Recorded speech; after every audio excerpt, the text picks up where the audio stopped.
Hi hello ನಮಸ್ತೆ ವೀಕ್ಷಕರೇ. ನಮಸ್ಕಾರ. ಇಂದು ನಾವು ಕೊಪ್ಪಳ ಜಿಲ್ಲೆಯ ಯಲಬುರ್ಗಾ ತಾಲೂಕಿನ ಯಲಬುರ್ಗಾ ವಿಧಾನಸಭಾ ಕ್ಷೇತ್ರದ ಮುಧೋಳ ಗ್ರಾಮ ಪಂಚಾಯಿತಿಯ ವ್ಯಾಪ್ತಿಯಲ್ಲಿ ಇಂದು ನಮ್ಮ ಕನೆಕ್ಟ್ ಇಂಡಿಯಾ ಮಾಧ್ಯಮ ತಂಡದ ವತಿಯಿಂದ ಒಂದು ಚುನಾವಣಾ ಗ್ರೌಂಡ್ ರಿಪೋರ್ಟ್ ನಡೀತಾ ಇದೆ.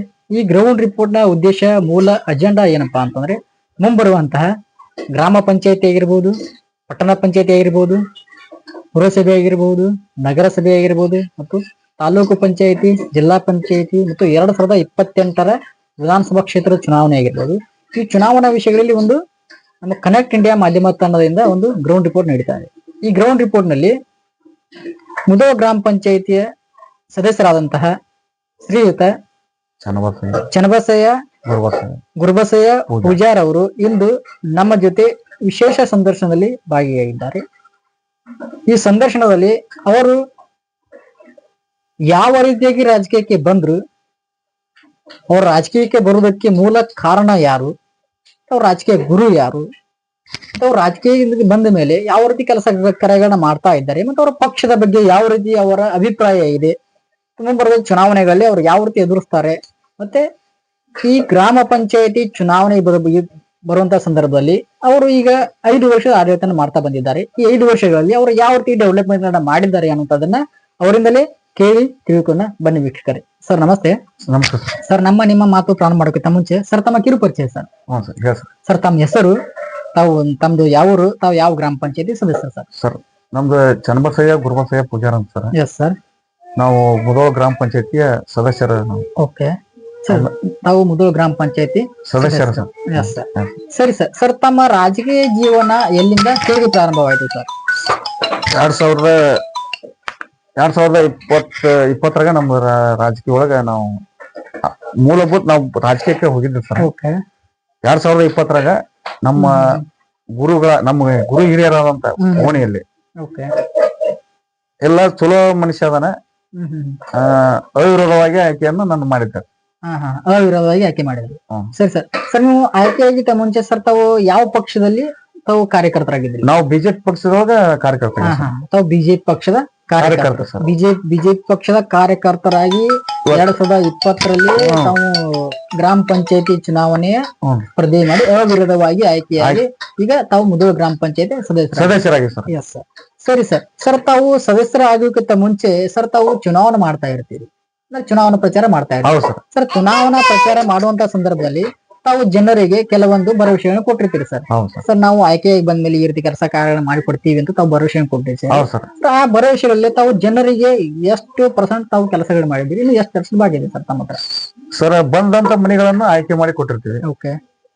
ಆಮೇಲೆ ಇವತ್ತು ಸಣ್ಣ ಪುಟ್ಟ ಚರಂಡಿ ಸ್ಲ್ಯಾಬ್ ಇರ್ಬೋದು, ಆಮೇಲೆ ಹೋಗೋದ ದಾರಿ ಒಳಗ ಇವತ್ತು ಕರೆಂಟ್ ಇರ್ಲಿ, ಕಾವಲಿರ್ಲಿ ಅಂತ ಒಂದು ರೈತರಿಗೆ ಒಳ್ಳೇದಂತೂ ಮಾಡಿ ಸರ್. ತಮ್ಮ ಕೈಲಿ ಆದಷ್ಟು ತಾವು ಸಾಧ್ಯ ಮಾಡಿ ಸರ್. ಸರಿ ಸರ್. ಸರ್ ಹಾಗಾದ್ರೆ ಈಗ ತಾವು ಆಯ್ಕೆಯಾಗಿ ಬಂದ ಮೇಲೆ ಸರ್ 2.5 ವರ್ಷ ಬಿಜೆಪಿ ಸರ್ಕಾರ ಇತ್ತು ಸರ್. ಆ ಬಿಜೆಪಿ ಸರ್ಕಾರ ಇದ್ದಾಗ ಯಾವ ರೀತಿ ಕೆಲಸ ಕಾರ್ಯಗಳು ಆಗ್ತಾ ಇದ್ವು ಸರ್?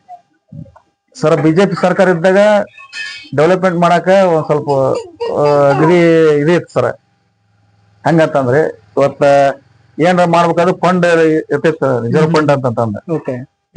ಇವತ್ತ ನಾವು ಬಿಜೆಪಿ ಸರ್ಕಾರ ಇದ್ದಾಗ ಈಗ ಉದಾಹರಣೆ ಹೊಲಕ್ಕ ಡಂಬರ್ ರೋಡ್ ನಮ್ಮ ಹಾಲಪ್ಪ ಸಾವ್ಕಾರ್ ಮಾಡಿಕೊಟ್ರು. ಡಂಬರೀಕರಣ ಎಲ್ಲೇ ಈಚೆಗೆ 3 ಕಿಲೋಮೀಟರ್ ಮಾಡಿಕೊಡ್ತಾರೆ, ಈಚೆ ಕಡೆ 4 ಕಿಲೋಮೀಟರ್ ಮಾತ್ರ ಡಂಬರೀಕರಣ ಹೊಲ ರೋಡ್ಗೆ ಅಡ್ಡಾಡಂತ ಯಾರ್ಯಾರು ಹೋದಂತ ಪರಿಸ್ಥಿತಿ ಇದ್ರೆ ಅಂತ ಒಂದು ಇದ್ರೊಳಗ ಡಂಬರೀಕರಣ ಮಾಡಿಕೊಟ್ರೆ ನಮ್ಮ ಹಾಲಪ್ಪಾಚಾರ್ಯರು ಮಾಡಿಕೊಟ್ರು, ಮಾಜಿ ಶಾಸಕರು. ಸರ್ ಈಗ ಈಗ ಕಾಂಗ್ರೆಸ್ ಸರ್ಕಾರ 2.5 ವರ್ಷ ಕಾಂಗ್ರೆಸ್ ಸರ್ಕಾರ ಬಂದಿದೆ ಸರ್. ಈ ಸರ್ಕಾರ ಡೆವಲಪ್ಮೆಂಟ್ ಆಗ್ತಾ ಇದೆ. ಈಗ ನಮ್ದು ಕೆರೆ ಡೆವಲಪ್ಮೆಂಟ್ ಅಂತ 1,75,000 1,75,00,000 ರೂಪಾಯಿ ಇದೆ ಸರ್. ಅದು ಮಾಡ್ತಾ ಮಳಿ ಹೆಚ್ಚಿಬಿಡಿ ಸರ್. ಅವಾಗ ಆ ಟೈಮ್ನಾಗ ನಮ್ದು ಇನ್ನ ಫೀಲ್ಡ್ ನಮ್ಮ ಹಾಲಪ್ಪ ಆಚಾರ್ಜಿ ಅವ್ರದ್ದು ಫೀಲ್ಡ್ ಮುಗಿಯಕ್ ಬಂದ್ ಸರ್. ಅಲ್ಲಿಗೆ ಫೀಲ್ಡ್ ಮುಗಿಯಕ್ಕೂ ಇನ್ನೊಂದು 4 ತಿಂಗಳಿತ್ತು. ಆ ಕಾರಣದಿಂದಾಗಿ ಅದು ಡೆವಲಪ್ಮೆಂಟ್ ಮಾಡ್ಬೇಕನ್ನಾಗ ಅರ್ಧ ನಿಂತಿ ಸರ್. ಅದು ಅರ್ಧ ಆಗಿದ್ದು ಏನಾಗೈತೆ ಮುಂದ ಪ್ರೊಸೆಸ್ ನಮಗೂ ಗೊತ್ತಾಗಿಲ್ರಿ. ಅದು ಇನ್ನೂವರೆಗೆ ಅದ್ರದ್ದು ಏನಾಗೈತೆ ಅನ್ನೋದು ಇನ್ನೂ ಡೆವಲಪ್ಮೆಂಟ್ ಆಗಿಲ್ರಿ ಸರ್. ಸರಿ ಸರ್. ಸರ್ ಈಗ ಈ ಕಾಂಗ್ರೆಸ್ ಸರ್ಕಾರ ಬಂದ್ರೆ ಈಗ ಇರುವಂತ ಹಾಲಿ ಶಾಸಕರು ಬಸವರಾಜ ರಾಯರೆಡ್ಡಿ ಸರ್, ಇವರಿಂದ ತಮ್ಮ ತಾಲೂಕಿಗೆ ತಮ್ಮ ಊರಿಗೆ ಸರ್ ಯಾವ ರೀತಿ ಡೆವಲಪ್ಮೆಂಟ್ ನಲ್ಲಿ ಆಗ್ತಾ ಇದೆ ಸರ್? ಸರ್ ಇದು ಹೆಂಗೈತೆ ಅಂದ್ರೆ ಈಗ ಡಂಬರೀಕರಣ, ಊರಾಗ ಡಂಬರೀಕರಣ ಹಾಕ್ಸಿ ಸರ್. ಓಕೆ, ಸಿಸಿ ರಸ್ತೆ ಸಿಲ್ರಿ ಡಂಬರ್ ರೀ ಸರ್, ಟೋಟಲ್ ಡಾಂಬರಿಂಗ್. ಡಂಬರ್ ಸರ್. ಓಕೆ, ಟೋಟಲ್ ಸರ್ ಈ ಈಚೆ ಕಡೆ ಪೆಟ್ರೋಲ್ ಬಂಕ್ ಹೇಳಿ ಸರ್, ಓಕೆ, ಈಚೆ ಕಡೆ ಇನ್ನೊಂದು ಪೆಟ್ರೋಲ್ ಬಂಕ್ ಐತೆ ಸರ್ ಇಲ್ಲಿ. ಅಲ್ಲಿಂದ ಊರಾಗ ಡಂಬರೀಕರಣ ಆಗೈತೆ ಸರ್. ಓಕೆ, ಹಿಂದ ನಮ್ಮ ಹಾಲಪ್ಪ ಸೌಕರ್ ಬಿಜೆಪಿ ಮಾಜಿ ಶಾಸಕರು ಅವರು ಇಟ್ಟಂತ ಒಂದು ಕೆಲಸ ಆಗೈತೆ ಸರ್. ಅವ್ರದ್ದು ಇಟ್ಟಂತ ಅನುದಾನದಲ್ಲಿ ಅದು ಕೆಲಸ ಕೆಲಸ ಆಗೈತೆ ಸರ್. ಇನ್ನೊಂದ್ಸರ ಇದು ಇಲ್ಲಿ ಮುದೋಳ್ ಟು ಬೋಲ್ಟ್ಗಿ ರಸ್ತಾ ಒಂದಾಗೈತೆ ಸರ್. ಅದು ನಮ್ಮ ಹಾಲಪ್ಪ ಸೌಕರ್ದ ಅನುದಾನದಲ್ಲಿ. Okay sir. ಸರ್ ಈಗ ಈಗಿರುವಂತಹ ಶಾಸಕರಿಂದ ತಮ್ಮ ಊರಿಗೆ ಯಾವ ರೀತಿ ಕೆಲಸ ಕಾರ್ಯ ಆಗ್ತಾ ಇದೆ ಸರ್? ಈಗ ಸರ್ ಅವ್ರು ಏನ್ ಮಾಡ್ಯಾರ ಸರ್, ಇದ ಇಟ್ಟ ಅನುದಾನ ಈ 2 ಕೆಲಸಗಳನ್ನ ಅವ್ರಿಗೆ ಸಕ್ರಿಯವಾಗಿ ಮಾಡ್ಯಾರ ಸರ್ ಅದನ್ನ. ಓಕೆ, ಆಮೇಲೆ ದನ್ ದವಾಖಾನಿದ ಒಂದು ಕೆಲಸ ನಡೆದೈತಿರ ಅವ್ರಿಗೆ. ನೆಕ್ಸ್ಟ್ ಇದು ಇದು ನಮ್ಮ ಸಭಾಂಗಣ ಅಂತಂದ್ರೆ ಸಭಾಂಗಣ ಎಲ್ಲ ಇವತ್ತು ಮೀಟಿಂಗ್ ಹಾಲ್, ಮೀಟಿಂಗ್ ಸಭೆ ಒಳಗ ಜಿಬಿ ಟೈಪ್. ಓಕೆ, ಅದನ್ನ ಇವತ್ತು ಸಕ್ರಿಯವಾಗಿ ಅದು ಚಲೋ ಐತ್ರಿ. ರಾಯರೆಡ್ಡಿ ಅವರಿಂದ ಅದು ಚಲೋ ಐತ್ರಿ, ಸ್ಟಾರ್ಟ್ ಆಗೈತೆ ಸರ್. ಓಕೆ, ಸರಿ ಸರ್. ಈಗ ತಾವ್ ಹೇಳ್ತಾ ಇದ್ರಿ ತಮ್ಮ ಮಾಜಿ ಶಾಸಕರ ಬಗ್ಗೆ ಹೇಳಿದ್ರಿ, ತಾವ್ ಈಗ ಹಾಲಿ ಶಾಸಕರ ಬಗ್ಗೆ ಹೇಳಿದ್ರಿ. ಸರಿ, ಅದೇ ರೀತಿ ನಾನು ತಮ್ಮ ಡೆವಲಪ್ಮೆಂಟ್, ತಮ್ಮ ಗ್ರಾಮದ ಡೆವಲಪ್ಮೆಂಟ್ ವಿಷಯದಲ್ಲಿ ಬರ್ತೀನಿ. ಸರಿ, ತಮ್ಮ ಗ್ರಾಮದ ಡೆವಲಪ್ಮೆಂಟ್ ಆಗಿದೆ, ತಮ್ಮ ವಾರ್ಡ್ ಡೆವಲಪ್ಮೆಂಟ್ ವಿಷಯದಲ್ಲಿ ಸರ್ ಇಲ್ಲಿ ಸರ್ ಯಾವ ರೀತಿಯಾಗಿ ಇಲ್ಲಿ ಜನರಿಗೆ ಕುಡಿಯಲಿಕ್ಕೆ ಆಗಿರ್ಬೋದು ಅಥವಾ ಬಳಸಲಿಕ್ಕೆ ಆಗಿರ್ಬೋದು ಸರ್ ನೀರಿನ ವ್ಯವಸ್ಥೆ ಯಾವ ತರ ಇದೆ ಸರ್ ಇಲ್ಲಿ? ಸರ್ ಈ ಉದಾಹರಣೆ ಹೇಳ್ಬೇಕಂದ್ರೆ ನೀರಿನ ವ್ಯವಸ್ಥೆ ಬಹಳ ಸುವ್ಯವಸ್ಥೆ ಐತೆ ಸರ್. ಓಕೆ, ಹೆಂಗ್ ಸುವ್ಯವಸ್ಥೆ ಐತೆ ಅಂತಾರೆ, ಈಗ ಉದಾಹರಣೆ ನಮ್ಮ ಮನೆಗೆ ಇವತ್ತು ನಾನು ಮೆಂಬರ್ ಅದೀನಿ ಅಂದ್ರೂ ನಮ್ಮ ಮನೆಗೆ ನೀರಿನ ಒಂದು ಕೊರತೆ ಐತೆ ಸರ್. ಓಹೋ, ಓಕೆ, ಉದಾಹರಣೆ ಕೆಳಕ ನೀರಿನ ಕೊರತೆ ಇಲ್ಲ ಸರ್. ಇವತ್ತ JJM ತಗೊಂಡ್ವಿ, JJM ನವ್ರು ಸರಿಯಾಗಿ ಕೆಲಸ ಮಾಡ್ಲಿಲ್ಲ, ವರ್ಕ್ ಅಂತೂ ಸರಿಯಾಗಿ ಮಾಡ್ಲಿಲ್ಲ. ಯಾವ ರೀತಿ ಕಾರಣ ಐತೋ ಗೊತ್ತಿಲ್ಲ. ನಾವು ಅವ್ರಿಗೆ 20 ಸಲ ಫೋನ್ ಹಚ್ತೀವಿ, ಎಲ್ಲಾ ಮಾಡ್ತೀವಿ ಸರ್. ಸರಿಯಾದಂತ ಒಂದು ವರ್ಕ್ ನಡೆಸಿಲ್ರಿ ಅವ್ರು. ನಮ್ಮ ಮನೆ ಡಿಬ್ ಆಗ ಸರ ನೀರಿಂದ ಇಲ್ಲಿ ಒಂದು 20-25 ಮನೆಗೆ ನೀರಂತೂ ಬರಲ್ಲ. ಇವ್ರ ಸಲ ಜಗ್ ಹೋರಾಡಿವ್ರಿ, ಮಾಡ್ಕೊಡ್ತೀವಿ ಅಂತ ಬಾಳ ಇದು ಮಾಡ್ರಿ ಸರ. ಇದು ಒಂದು ಸರ ಬೇಸರಪೇಟೆ ಅಂತಂದ್ರೆ ಅಲ್ಲಿನ ನೀರಿನ ಕೊರತೆ ಐತಿ ಸರ್. ಒಂದ್ ಸ್ವಲ್ಪ ಒಂದ್ ಲೈನ್ಯಾಗ ಹೊಳೆ ಇಲ್ಲಿ ತೆಗ್ನಾಗ ಒಂದ್ ಸ್ವಲ್ಪ ತೊಂದ್ರೆ ಐತಿ ಸರ್. ಇದನ್ನೆಲ್ಲ ಗಮನ ಹರಿಸಿ ಅವ್ರು ಮಾಡ್ಬೇಕಾಯ್ತು ಸರ. ನಾವು ಜಗ್ ಅದ್ರ ಬಗ್ಗೆ ಕಷ್ಟಪಟ್ಟಿವ್ರಿ. PDO ಸರ್ ಆದ್ರ ನಾವ್ ಎಲ್ಲಾರು ಮಾಡಿದ್ವಿ, ಮಾಡ್ತೀವಿ ಅಂತ ಹೇಳ್ಯಾರ ಸರ್. ಭರವಸೆ ಕೊಟ್ರಿ. ಇವಾಗ ಎಂದಾಗತ್ತೋ ಗೊತ್ತಿಲ್ಲ ಸರ್, ಭರವಸೆ ಕೊಟ್ರ ಸರ್. ಸರಿ ಸರ್. ಸರ್ ಈಗ ತಾವು ಹೇಳ್ತಾ ಇದ್ರಿ ನೀರಿನ ಸಮಸ್ಯೆ ಬಗ್ಗೆ ತಾವು ಹೇಳಿದ್ರಿ ಸರ್. ಅದೇ ರೀತಿಯಾಗಿ ಸರ್ ತಾವು ಆಯ್ಕೆಯಾಗಿ ಬಂದ್ಮೇಲೆ ಸರ್ ತಾವು ಇನ್ನೂ ನಾನು ಈ ಕೆಲಸ ಮಾಡಬೇಕು ಅನ್ನುವಂಥದ್ದು ತಮ್ಮ ಮನಸ್ಸಿನಲ್ಲಿ ಒಂದು ಇರುತ್ತೆ ಸರ್. ಸರ್ ಆ ಕೆಲಸ ಯಾವ್ದು ಸರ್? ಸರ ಈಗ ನಮ್ದು ಈ ಉದಾಹರಣೆ ಹೇಳ್ಬೇಕಂದ್ರೆ ಊರು ಅಚ್ಚಕ್ ಊರ ಸರ, ಈಚಕ್ ಊರ ಎಲ್ಲೇ ರಾಮನ್ ನಿಂಗಪ್ಪ ಸುರಂದರ ಮನೆಯಲ್ಲಿದ್ದ ಹಿಡಿದು ಮೇನ್ ರಸ್ತೆ ಕಡೆಗೆ ಅಲ್ಲಿ ಏನಾಗೈತೆ ಸರ, ನೀರು ನಿಂತು ಕೊಳಚೆ ಆಕಾರ ಆಗೈತೆ ಸರ್. ಹಿಂದ ನಮ್ಮ ಈ ಸದ್ಯ ಶಾಸಕರು ರಾಯರೆಡ್ಡಿ ಶಾಸಕರು ಈಗ ಏನಿಟ್ಟಂದ್ರೆ ST ಗ್ರಾಂಟ್ನೊಳಗ 3 ಕೋಟಿ ರೂಪಾಯಿ ಇಟ್ಟಿವಿ ಅಂತಂದ್ರಿ. ನಾವು ಡೆವಲಪ್ಮೆಂಟ್ ಮಾಡ್ಬೇಕು ಅನ್ಬೇಕು. ನಮ್ಮ ಅಧ್ಯಕ್ಷರು ಏನ್ ಅನ್ನೋದಂದ್ರೆ ಇಲ್ಲಪ್ಪ ಅದು 3 ಕೋಟಿ ರೂಪಾಯಿ ಐತಿ, ಬ್ಯಾಟ್ ತಡಿ ಅನ್ಕೊಂತ ಇಲ್ಲಿ ಸ್ಟಾಪ್ ಆಗೈತೆ ಸರ್. ಆ ಕೆಲಸ ಒಂದು ನಮಗ್ ಬಹಳ ಸ್ವಲ್ಪ ಮಾನಸಿಕ ಆಗೈತೆ ಸರ್. ನಿಮ್ಗೊಂದು ನಾನು ಕೆಲಸ ಇದು ಆಗ್ಲಿಲ್ಲ ಅನ್ನೋದೊಂದು ನಿರಾಸೆ ಆಗೈತೆ ಸರ್. ಇನ್ನೊಂದ್ಸರ ನಾವು ಇದನ್ನ ಇಟ್ಟಿದ್ವಿ ಏನ್ರಿ, ಈ ಸ್ಮಶಾನದ NRG ಒಳಗೆ ಇಟ್ಟಿದ್ ಸರ್. ಆ ಕೆಲಸನೂ ಆಗ್ಲಿಲ್ಲ ಸರ್. ನಮ್ಮ ಊರಿಗೆ ಡೆವಲಪ್ಮೆಂಟ್ ಬಹಳ ಕಮ್ಮಿ ಐತೆ ಸರ್. ಅಂದ್ರೆ ಈಗ ತಮ್ಮಲ್ಲಿ ನಿರಾಶೆ ಆಗಿರುವಂತ ಡೆವಲಪ್ಮೆಂಟ್ ವಿಚಾರದಲ್ಲಿ ತಮಗೆ ನಿರಾಶೆ ಆಗಿರುವಂತದ್ದು. ಇನ್ನೂ ಡೆವಲಪ್ಮೆಂಟ್ ಆಗ್ಬೇಕಾಯ್ತು ಸರ್. ಇನ್ನೂ ಆಗ್ಬೇಕಾಗಿತ್ತು, ಇನ್ನೂ ಆಗಿಲ್ಲ ಸರ್. ಸರಿ ಸರ್. ಸರ್ ಈಗ ಮತ್ತೆ ತಾನು ಕೊನೆಯದಾಗಿ ತಮ್ಮ ಹತ್ರ ಮತ್ತೆ ತಮ್ದು ಗ್ರಾಮ ಪಂಚಾಯತ್ ಚುನಾವಣೆ ಬರ್ತಾ ಇದೆ ಸರಿ, ಚುನಾವಣೆಯಲ್ಲಿ ತಾವು ಮತ್ತೆ ಸ್ಪರ್ಧೆ ಮಾಡಬಹುದಾ?